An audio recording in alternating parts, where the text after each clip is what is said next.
প্রিয় দর্শক, সাজ্জাদ কাদিরের শুভেচ্ছা নিন। এই মুহূর্তে আপনাদের সামনে কথা বলতে এসে বাংলাদেশ ভারত সম্পর্কে নাটকীয় মোড়, এই শিরোনামে এই মুহূর্তে কথা বলতে চাই। শিরোনামটি এবং যে আলাপটি করতে চাই, এই আলাপটি এই মুহূর্তে ঠিক আমার নয়। আলাপের প্রসঙ্গে হয়তো আমি কিছু ইনপুট দেব, কিন্তু আলাপটি করেছেন বাংলাদেশে একটি ট্যাবলয়েড পত্রিকা আছে মানব জমিন, সেই মানব জমিনের সম্পাদক মতিউর রহমান চৌধুরী আজকে তাদের প্রিন্ট সংস্করণে প্রথম পাতায় একদম বড় করে প্রধান হেডলাইন করে একটি মন্তব্য প্রতিবেদন লিখেছেন মতিউর রহমান চৌধুরী। সেটির আলোকেই আমরা কথা বলতে চাই। মতিউর রহমান চৌধুরী লিখছেন যে বাংলাদেশ ভারত সম্পর্ক কখনো ঐতিহাসিক, কখনো টানাপোড়েনের, কখনো রাখি বন্ধনের, আবার কখনো বৈরী। শেখ হাসিনা জামানায় এসে হয়ে গেল একতরফা আত্মসমর্পণমূলক। 5ই আগস্ট পট পরিবর্তনের পর এই সম্পর্ক দাঁড়ালো প্রতিহিংসার, চলল কাল্পনিক আর আজগুবি প্রচার।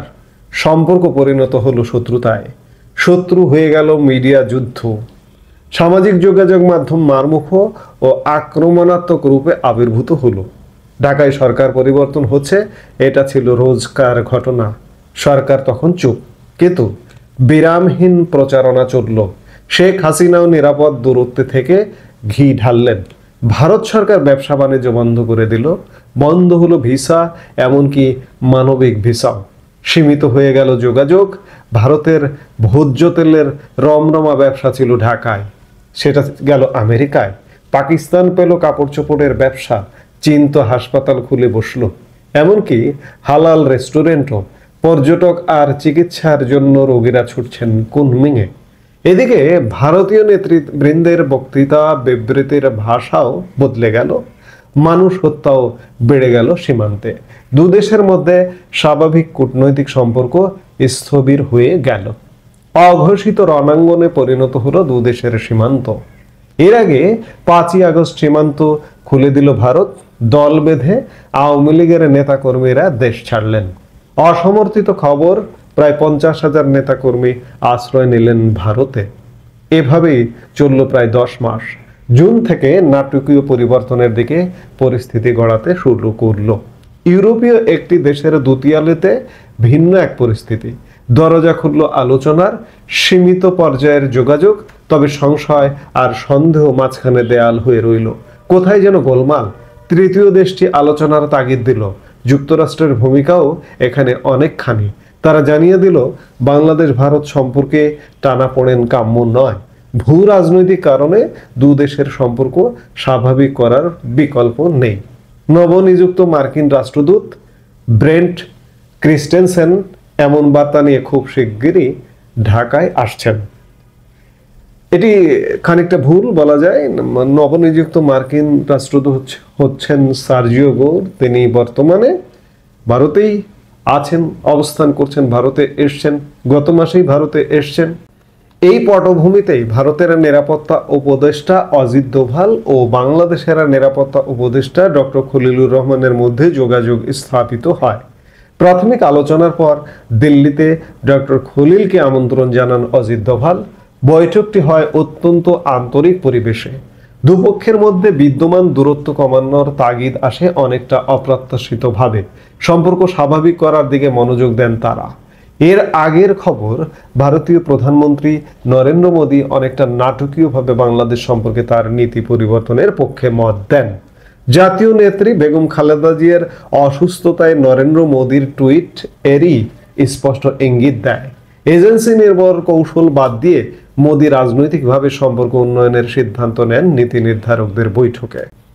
দুদেশের মধ্যে 15 মাস কূটনীতি ছিল অনেকটা অনুপস্থিত। এজেন্সির ওপর নির্ভরশীল ছিল ভারতের নীতি নির্ধারকরা। পর্যালোচনা করে তারা দেখতে পান ওই কৌশল ভুলে ভরা। এতে সম্পর্কের উন্নতি হবে না, বরং আরও তিক্ততা বাড়বে। ঢাকায় ভারত বিরোধী কাফেলা আরও লম্বা হবে। দুদেশের সম্পর্ক উন্নয়নে সর্বোচ্চ অগ্রাধিকার দিয়ে নীতি কৌশল সাজালেন নরেন্দ্র মোদী। কূটনৈতিক সূত্রগুলো বলছে নরেন্দ্র মোদী নিজেই এখন বাংলাদেশ পরিস্থিতি পর্যবেক্ষণ করবেন। নিরাপত্তা উপদেষ্টা অজিত দোভালকে সম্পর্ক এগিয়ে নেওয়ার দায়িত্ব দিয়েছেন ইতিমধ্যেই। ঢাকায় ভারতীয় হাইকমিশনার প্রণয় ভার্মা ও দিল্লিতে বাংলাদেশের হাইকমিশনার রিয়াজ হামিদুল্লাহ আরও সক্রিয় হলেন। অন্তর্বর্তী প্রশাসনের প্রধান ডক্টর মোহাম্মদ ইউনূসের ঘোষিত নীতি নিয়ে এগুতে থাকলেন ডক্টর খলিল। কে ছোট কে বড় বিবেচনায় নয়, ইউনূস বিশ্বাস করেন সমতার ভিত্তিতে সম্পর্ক। খলিল দিল্লির বৈঠকে এটাই তুলে ধরলেন। সংবিধানে আছে সবার সঙ্গে বন্ধুত্ব, কারো সাথে শত্রুতা নয়। এই দৃষ্টিভঙ্গির কিঞ্চিত পরিবর্তন, বন্ধুর সঙ্গে বন্ধুত্ব, এটাই এখন অগ্রাধিকার। খলিল দোভাল বৈঠকে কি আলোচনা হয়েছে জানা যায়নি, এ নিয়ে কেউ কথা বলছেন না। তবে ধারণা করা হচ্ছে আওয়ামী লীগ ও শেখ হাসিনা সম্পর্কে সুনির্দিষ্টভাবে আলোচনা হয়েছে। ভারতীয় পররাষ্ট্রমন্ত্রী এস জয়শঙ্করের সাম্প্রতিক বক্তব্যে এই ইঙ্গিতই পাওয়া যায়। ভারতীয় নীতি নির্ধারকরা এখন বিশ্বাস করতে শুরু করেছেন তাদের নীতি কৌশলের কারণে ঢাকায় ভারত বিরোধী প্রচারণায় শুধু বাড়েনি, এই সুযোগে অন্য একটি শক্তি ঢুকে পড়েছে, যা একসময় উদ্বেগের কারণ হতে পারে। ৭১ সনে বাংলাদেশ প্রতিষ্ঠায় ভারতের যে অবদান ছিল তাও মানুষ ভুলে যাবে। আওয়ামী লীগের সঙ্গে সম্পর্কের পুনর্মূল্যায়নের পরামর্শ দেন কেউ কেউ। তারা বলেন বাংলাদেশকে কোনো অবস্থাতেই হাতছাড়া করা যাবে না, হাত বাড়াতে হবে বন্ধুত্বের, সম্পর্ক করতে হবে স্বাভাবিক। ঢাকার তরফে বলা হয়েছে দরজা খোলা, যে কেউ আসতে পারে, আমরা কাউকে বিশেষভাবে আমন্ত্রণ জানাইনি। এখানে বলে রাখা ভালো, এই মুহূর্তে ভারতের ভেতরেই বাংলাদেশ নীতির কড়া সমালোচনা করছেন কেউ কেউ। এরই মধ্যে বাংলাদেশ বিরোধী প্রচারণা কিছুটা থেমেছে, বদলে গেছে মিডিয়ার শিরোনামও।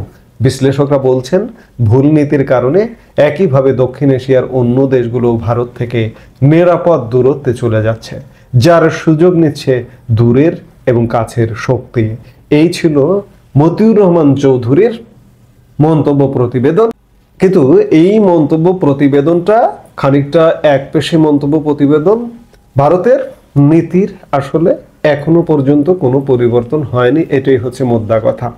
গতকালকে এস জয়শঙ্কর ভারতের বিদেশ মন্ত্রী এনডিটিভির এক সাক্ষাৎকারে যে মন্তব্যগুলো করেছেন যে ভারত বাংলাদেশে একটি অবাধ, নিরপেক্ষ এবং সুষ্ঠু নির্বাচন দেখতে চায়, এবং এর কথাও বলেছেন যে বর্তমান যে সরকারটি আছে কিংবা বর্তমান যে রাজনৈতিক ব্যবস্থা আছে তারা অভিযোগ করছে যে অতীতের নির্বাচন ছিল প্রশ্নবিদ্ধ। প্রশ্নবিদ্ধ যদি নির্বাচনই হয় তাহলে বাংলাদেশ আরেকটা প্রশ্নবিদ্ধ নির্বাচনের দিকে এগোচ্ছে। এ বিষয়ে ভারতের ঘোর আপত্তি আছে। বাংলাদেশের নির্বাসিত প্রধানমন্ত্রী ভারতে অবস্থান করছেন। বাংলাদেশের নির্বাসিত প্রধানমন্ত্রীকে ফেরত পাঠানোর ব্যাপারে ভারতের নীতি এখনো পর্যন্ত অটল। 2 ধাপে বাংলাদেশ সরকার চিঠি দিয়েছে, সেই চিঠির একটিরও জবাব দেননি, এবং ভারত শেখ হাসিনার ব্যাপারে কোনো হস্তক্ষেপ করবেন না। নীতির পরিবর্তনটা কিভাবে হলো? মতিউর রহমান চৌধুরী তার মন্তব্য প্রতিবেদনে বলছেন যে ভারতের ভোজ্য তেলের রমরমা ব্যবসা ছিল ঢাকায়, সেটা গেল আমেরিকায়। আমেরিকায় গিয়ে বাংলাদেশকে লাভবান হয়েছে। বাংলাদেশকে বেশি দামে মার্কিন যুক্তরাষ্ট্র থেকে সয়াবিন তেল কিনতে হচ্ছে বা হবে। যে সয়াবিন তেল ভোক্তা, বাংলাদেশের ভোক্তাদের পকেট কাটবে, ভারত থেকে এলে সেটা আমাদের জন্য সাশ্রয়ী মূল্যে আমরা পেতাম। এরকম নানা ক্ষেত্রে পকেট কাটার একটা করে ব্যবস্থা তৈরি হয়েছে। পাকিস্তান পেল কাপড় চোপড়ের ব্যবসা। মতিউর রহমানের প্রতিবেদনে এমনটা বলা হচ্ছে। পাকিস্তানি কাপড় চোপড় দিয়ে যদি আমরা চলি আমাদের জীবন শেষ। একটি উদাহরণই যথেষ্ট, যে আমাদের এই যে গার্মেন্টস শিল্পের 85% কাঁচামাল ভারত থেকে আমদানি, এখনো পর্যন্ত আমদানি হয়। মতিউর রহমান চৌধুরী তার মন্তব্য প্রতিবেদনে বলছেন যে কাপড় চোপড়ের ব্যবসা গেছে পাকিস্তানে। নো, ভারতের হাতেই আছে এখনো পর্যন্ত, এবং ভারত নির্ভরতা আছে। ভারত থেকে পাকিস্তানের সেই সক্ষমতাও নেই। আমাদের যে চাহিদা সেই অনুযায়ী যে যোগান দেবে সেই সক্ষমতাও নেই। কিংবা আমরা যদি দূর দেশ থেকে তুলা বা সুতা আমদানি করতে যাই, ভারতের থেকে না হলে 20-25% বেশি দামে কিনতে হবে। আমাদের পণ্যের দাম বেড়ে যাবে, আমরা বিদেশে মার্কেট হারাবো, এমন নানা রকম সংকট তৈরি হবে। চীন তো হাসপাতাল খুলে বসলো বাংলাদেশে, এমন কথা বলছেন মতিউর রহমান চৌধুরী। আজকে 1.5 বছর হতে চললো চীনের হাসপাতাল হয়েছে কোথায়? রংপুরে হওয়ার কথা, উত্তরবঙ্গে। উত্তরবঙ্গের কোনো মানুষ বলবেন যে একটা ইট পড়েছে কোনো মাটিতে? এই কথাবার্তাগুলোকে কিভাবে মূল্যায়ন করব? বাউতাবাজি কথাবার্তা, গাল গল্পের কথাবার্তা। তেমনটাই মনে হচ্ছে। আমরা 1.5 বছর ধরে শুনছি যে বাংলাদেশে চীনের হাসপাতাল হচ্ছে না, কোনো অগ্রগতি নেই এ ব্যাপারে। পর্যটক আর চিকিৎসার জন্য রোগীরা ছুটছেন কুনমিংয়ে, পর্যটনের জন্য চীনে যাচ্ছেন, আমরা তো জানি না আসলে। কিংবা রোগীরা কুনমিংয়ে চিকিৎসার জন্য, কুনমিংয়ে বিশেষ হাসপাতাল বাংলাদেশের জন্য বরাদ্দ করেছে চীন, সেখানে যাচ্ছে, এমন কোনো তথ্য পরিসংখ্যান কি আছে? এগুলো শুধু গাল গল্প ছাড়া আসলে কিছুই নয়। আবার খালেদা জিয়ার অসুস্থতায় সমবেদনা জানিয়েছেন নরেন্দ্র মোদী, চিকিৎসা সহায়তা দিতে চেয়েছেন। এটিকেও অনেকে দেখছেন যে ভারতের সম্পর্কের নাটকীয় মোড়। এবং ভারত বাংলাদেশ সম্পর্কের নাটকীয় মোড়টা কোথায়? আমরা তো সাদা চোখে দেখতে পাচ্ছি না।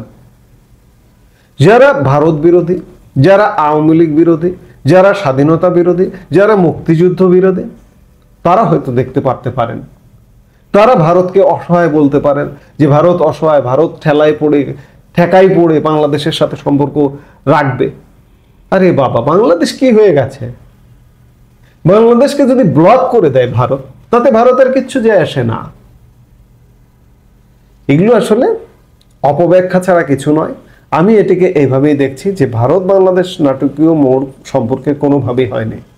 আজ থেকে 1.5 বছর, 16-17 মাস আগে যেমনটা ছিল একটা বন্ধাত্মপূর্ণ সম্পর্ক, সেই বন্ধাত্মপূর্ণ সম্পর্ক এখনো পর্যন্ত আছে। এই সম্পর্কের উন্নয়ন একমাত্র হতে পারে একটি অবাধ, নিরপেক্ষ এবং সুষ্ঠু নির্বাচন এবং নির্বাচিত সরকারের মাধ্যমে। ভারত এটি বরাবর বলে আসছে এবং সেটিতেই ভারত এখন পর্যন্ত বিশ্বাস করে বলেই আমরা মনে করি। এই মুহূর্তে এ পর্যন্তই। সবাই ভালো থাকুন, সুস্থ থাকুন। আমাদের ভিডিওগুলো নিয়মিত পেতে সাবস্ক্রাইব করুন Sajjad Kadir and the legends YouTube channel এবং লাইক, কমেন্ট, শেয়ার করে সাথে থাকুন।